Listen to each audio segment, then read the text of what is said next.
Usted está escuchando Mapamundi. Una vuelta al mundo en 45 minutos. Sin más demora, damos la bienvenida a Mapamundi a Manuel Morales Álvarez, quien está con nosotros. Él es un investigador justamente del tema de agronegocios transgénicos. Por eso lo hemos invitado, porque este es un tema que por supuesto toca a nuestro país, pero que está proliferando por todo el mundo, que toca prácticamente todas las economías, todos los lugares donde se cultiva algo. Manuel, bienvenido a Mapamundi. Muchas gracias, Rafael. En realidad el tema de los agronegocios es un tema que nos impacta y nos afecta directamente a toda la población. Lo que voy a intentar es hacer un análisis internacional, pero también vinculándolo a nuestra realidad. Y los agronegocios están muy relacionados con la extranjerización de la tierra, está muy relacionado con la implantación de los transgénicos, la consolidación de los latifundios en el mundo, en América Latina, una nueva forma de acumulación de capital, y nos está planteando la transformación del contexto global de la producción de alimentos, generando un mundo rural productor de alimentos sin campesinos y sin indígenas. Vamos paso a paso, Manuel, te propongo. Extranjerización de la tierra, decías. ¿Qué significa esto exactamente? Bueno, es un nuevo fenómeno que se está dando a nivel mundial, y se trata de que empresas transnacionales, sobre todo de países que consumen muchos alimentos, en este caso europeas, pero también asiáticas, por ejemplo de China, de Corea del Sur, ¿no? Corea, como la Hyundai, están dedicándose a alquilar tierras en otros países, sobre todo países africanos, pero también en América Latina, para producir ellos mismos sus alimentos y podérselo exportar y llevárselo a su país y poder satisfacer sus demandas. Pues estamos hablando de una empresa coreana que compra tierras, qué sé yo, en Brasil, en Bolivia, produce alimentos y los exporta inmediatamente a su país, a Corea. Claro, entonces ¿eso qué significa, no? Que son países donde las tierras están a la venta o a la subasta, y ese fenómeno que se está dando sobre todo en el África, que nos desgarra a todos nosotros, porque son países que también tienen problemas de alimentación, de hambrunas, está generando una increíble acumulación de capital. Ahora, en este caso, Brasil, por ejemplo, la Argentina son dos grandes países vecinos donde se está extranjerizando la tierra, y también Bolivia. De acuerdo a los datos de la investigación que hemos venido realizando en coordinación con el apoyo de organizaciones campesinas como la CLOC y la Vía Campesina, o instituciones como Veterinarios Sin Fronteras, y también con la participación de movimientos campesinos como el MST de Bolivia, Movimiento Sin Tierra, hemos logrado detectar que en Santa Cruz aproximadamente hay 1 millón de hectáreas que en este momento están en manos de extranjeros. Tú me preguntarás, ¿a qué extranjeros nos estamos refiriendo? Son aproximadamente 700.000 hectáreas que están en manos de empresarios brasileros que están sembrando soya transgénica, 200.000 hectáreas en manos de empresarios argentinos que también están produciendo soya transgénica. Luego tenemos un grupo importante de japoneses, menonitas, colonias rusas, en fin, que también se están dedicando a la producción. Ahora, ¿en qué consiste la extranjerización de la tierra? En que hay ciertas condiciones, por lo general constitucionales o normativas en determinado país, que no impiden que un empresario extranjero pueda venir a alquilar una tierra, sacarle el jugo y llevarse los productos exportándolos. Entonces, ¿qué es lo que pasa en Bolivia, por ejemplo, ¿no? En Bolivia, el Código Civil no estipula, no prohíbe que un extranjero pueda alquilar o incluso comprar tierras. En la Constitución hay un límite que se habla de los 50 kilómetros en la frontera, donde ningún extranjero puede comprar tierras. Bueno, ¿qué significa? Que de los 50 kilómetros para adentro, cualquier extranjero puede comprar. Entonces, una minuta de transferencia de tierras, donde un extranjero intervenga, prácticamente lo único que se tiene que anotar es su número de identidad o el número de su pasaporte, y este extranjero puede alquilar. Ahora, ¿por qué hay la extranjerización de la tierra? Porque es un negocio altamente rentable.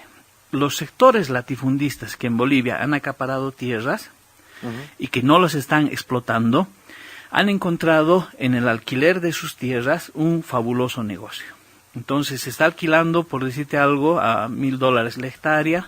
O sea, los latifundistas bolivianos le alquilan a un japonés, sí, a un brasileño. O a los brasileños, ¿no? O se da el caso que también son los propios campesinos ¿no?, que tienen medianas propiedades o pequeñas propiedades, que frente a la incapacidad que tienen de poder financiar ellos mismos sus plantaciones, han visto como una buena opción el poder alquilarla a un extranjero que al cabo de 1 año o 2 años les entregan cierto monto de dinero. Pero ¿cuál es el riesgo y cuál es el costo? Primero, la extranjerización de la tierra, 1 millón de hectáreas es mucho, y sobre todo en el departamento de Santa Cruz, cuestiona y pone en peligro la soberanía nacional, ¿no? ¿Por qué? Porque las políticas alimentarias, la producción ya no está tanto en manos de los bolivianos, sino está en manos de factores externos, y en este caso, empresarios brasileños, empresarios argentinos, no vienen solos, son partes también de capitales internacionales. Entonces, por un lado está la pérdida de la soberanía. Segundo, la vulneración de todo nuestro ordenamiento jurídico. Es decir, tenemos una constitución permeable a la extranjerización de la tierra, y hay factores que están presionando para que esta tendencia se incremente. Por ejemplo, las tierras bolivianas son muy baratas, en cambio las tierras en el Brasil, en la Argentina o en otros países periféricos o vecinos son tierras caras, la mano de obra es muy barata. Hay normativas, como en el caso boliviano, que no prohíben, por ejemplo, la introducción de los transgénicos, con el caso específico de la soya. Entonces aquí digamos que sienten que están en una tierra sin autoridad, en una tierra sin normas. Y esta situación está poniendo en peligro todo lo que se denomina la soberanía alimentaria, no la seguridad alimentaria. Y acá hay que hacer un paréntesis. El gobierno aplica políticas de seguridad alimentaria, pero no de soberanía alimentaria, porque la soberanía alimentaria es un tema mucho más complejo que tiene que ver con la misma seguridad nacional y tiene que ver con la capacidad de los propios productores de que podamos determinar qué cosas producir. Ahora, te voy a dar un dato, ¿no?, dentro de la investigación que hemos hecho, porque hemos hecho una investigación regional a nivel de América Latina, pero también, como Veterinarios Sin Fronteras es una institución internacional, también tenemos datos del consumo y la producción de alimentos en Europa, en África, en todo lado, ¿no? Para el caso boliviano, ¿no?, te puedo comentar que, por ejemplo, en la producción de la soya, hasta el año 2010 aproximadamente, el 92% era transgénica. Y ahora, tengo que decirlo con mucho dolor, que el 98% de la soya transgénica al año 2012 se estaba dando ya en Santa Cruz. Es decir, solo hay un 2% de soya que no es transgénica, que se siembra por lo general en pequeños lugares del Chaco, ¿no? Son pequeños productores. Ahora, ¿qué consecuencia tiene esto, ¿no?, de la introducción de la soya transgénica y que no exista ninguna norma que la regule ni la controle? Es que, por ejemplo, de los 300 mayores empresarios soyeros, ¿no?, que están agrupados en la CAO, en las instancias empresariales, que producen aproximadamente el 80% de la soya, porque también hay pequeños y medianos productores campesinos. De estos 300, 270 son extranjeros. Wow.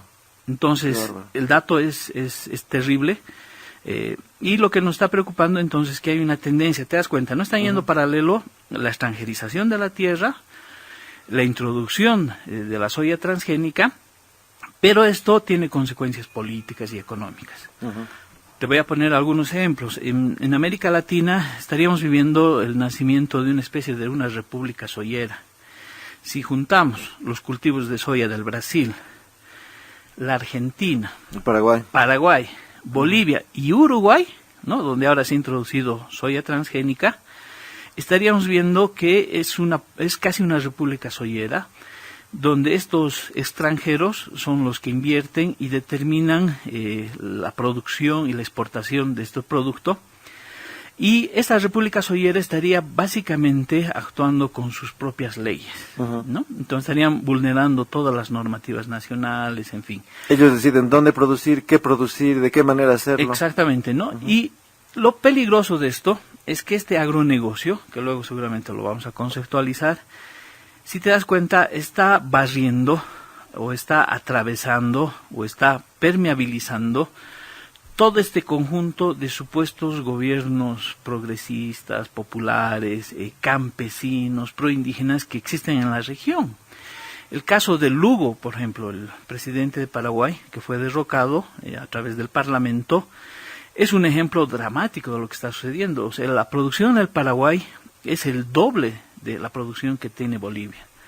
Algo parecido sucede con el Uruguay, que son países sumamente chiquititos, pero que están produciendo en extensión y en volumen, en toneladas métricas, mucha más soya transgénica que Bolivia. En el caso del Paraguay, las inversiones brasileras son tan grandes que prácticamente podríamos decir que el complejo soyero brasileño es el que define quién gobierna y quién no gobierna en el Paraguay. Increíble, Manuel, realmente una especie de poder paralelo, una especie de superestado soyero, podríamos llamar, transnacional, utilizando términos bien bolivianos de la época de la minería. Manuel, ¿qué significa que una empresa, Monsanto, estoy pensando en la más famosa, modifique los genes de una planta? Es decir, que estábamos acostumbrados a un tipo de planta y luego esa planta con las modificaciones hace otras cosas, hace cosas que no hacía habitualmente. ¿Con qué objetivo se hace esto? ¿Esto trae beneficios, trae desventajas? ¿Cuáles son las consecuencias? Bien, primero hay que poner un poco en antecedentes históricos, ¿no?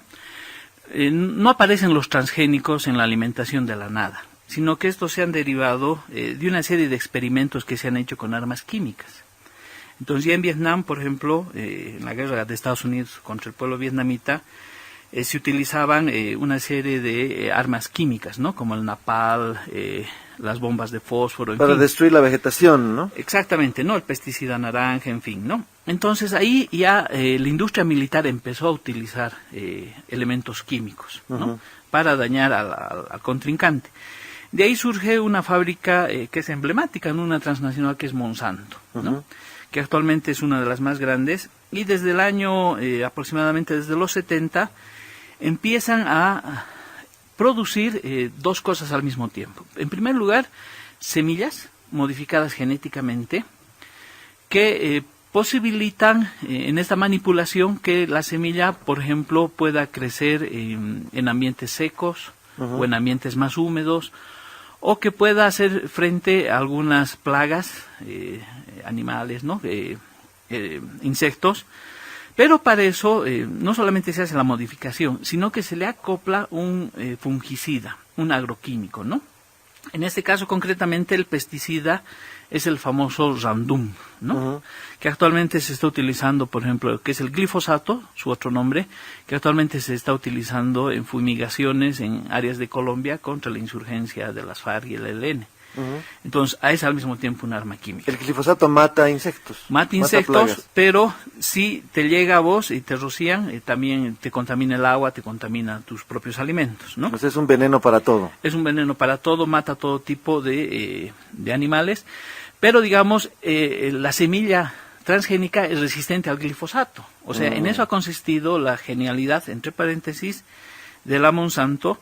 Entonces, tienes una semilla transgénica con un complemento que es el glifosato. No hay semilla transgénica que no venga con el glifosato dentro del esquema de la Monsanto. Pero eso además está acompañado por las patentes de propiedad intelectual.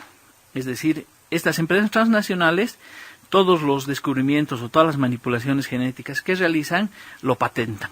De tal manera que si tú eres un campesino o un empresario y compras su semilla, estás obligado a seguirle comprando de por vida. No puedes cambiar de rubro. Y para que no puedas cambiar de rubro, ellos en la manipulación de la semilla transgénica le han hecho un elemento más, ¿no? Es que le han matado la capacidad reproductiva a la semilla.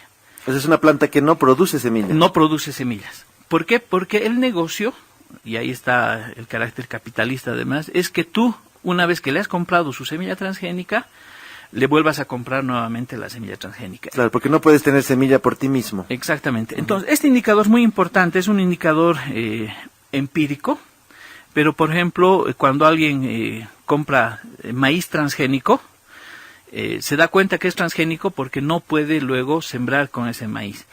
Y esta situación se está dando, por ejemplo, con el arroz en algunas zonas de Yapacaní.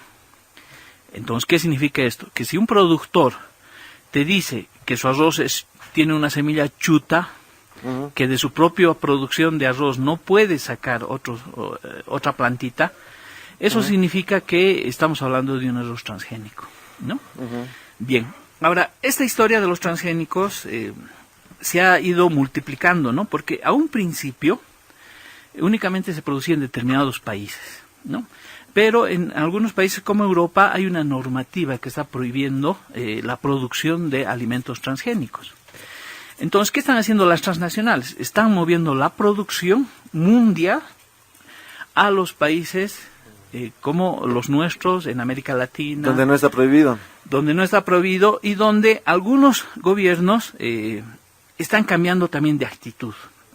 Muchos gobiernos que han llegado a esta situación por el voto popular, que han empezado como militantes antitransgénicos radicales, porque defienden además un mundo nuevo, la biodiversidad, y defienden los intereses, supuestamente, de los movimientos indígenas campesinos, de manera muy sintomática van cambiando con el tiempo. ¿De casualidad estás hablando de Bolivia, no? Por supuesto que sí. A ver, no es tan casual. No es tan casual, ¿no? Por ejemplo, si nos acordamos del presidente Evo Morales en Tiquipaya, cuando habló del tema del pollo. En la cumbre de los derechos de la madre tierra. Exactamente. Ahí yo lo veía al presidente como un militante antitransgénico neto. Y también las organizaciones sociales, ¿no? Pero hace unos meses atrás ha cambiado el discurso, ¿no? Y se está hablando ya de una legalización de los transgénicos en Bolivia. Él ha dicho que son los interculturales los que le han pedido que se introduzca transgénicos, una versión no confirmada, ¿no?